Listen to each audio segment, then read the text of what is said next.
Want to go back to Capitol Hill now, where Capitol Hill correspondent Ali Vitali has a new development in the Republican Party's vote for its next House Speaker designee. What's going on?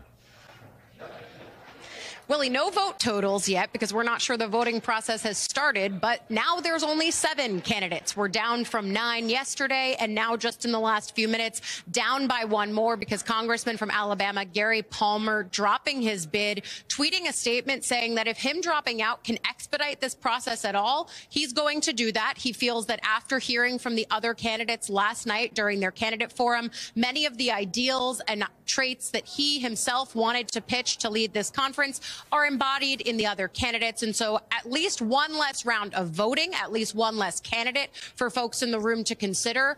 But there's still the question that we were asking at the beginning of the hour, which is even as Tom Emmer, the current whip, whose job it is to literally count the votes and know where all the votes are, whether or not he can count and get the votes that he needs in this room behind closed doors, and then should he parlay that front runner status into an actual speaker designate bid, can he get the votes that he needs on the House floor? That's something that we asked someone who has his own fair amount of knowledge about this, former Speaker Kevin McCarthy, who's now an endorser of Emmer. He said exactly that, which is when he's ready to go to the floor, Emmer, as the whip, will know exactly when he has the vote count that's ripe enough to put him within striking distance of the speakership.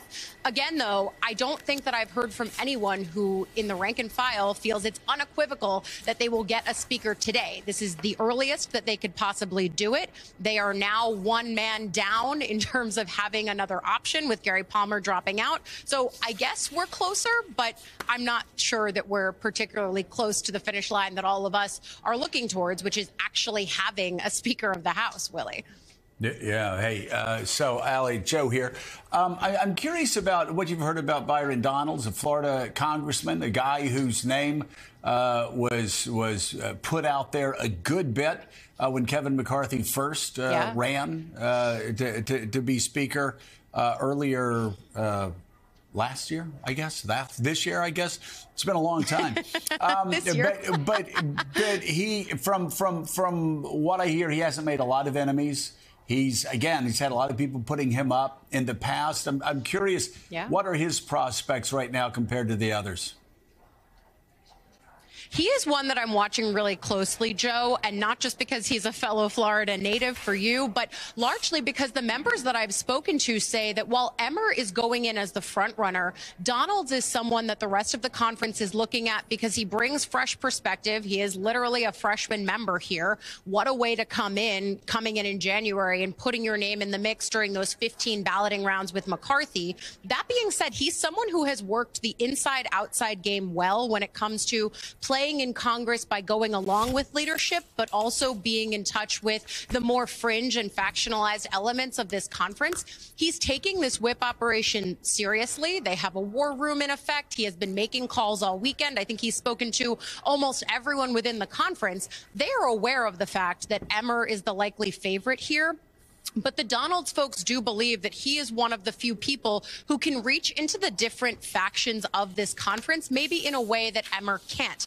I do think that they are well aware of the fact that there is a dearth of experience, a big lack of institutional knowledge for Donalds because he is so new here. But the reality is that when you look at most of the people who are running right now, the person who has served here the longest is Congressman Sessions of Texas. The rest of them are fairly new members. So no matter what, the person who's likely to be nominated to the speaker position this time around is not going to be someone with deep roots and veteran roots as a congressperson. They are going to be someone who's a little bit more new. And look, we've tried all of the known quantities here. Scalise and Jordan and certainly McCarthy. There is an operating theory we talked about that maybe someone unknown can do it. But Donalds is definitely someone that I'm paying attention to because maybe he's not people's first choice, but he's definitely people's second choice. And I think he's someone who, as the balloting rounds go on, could benefit from that.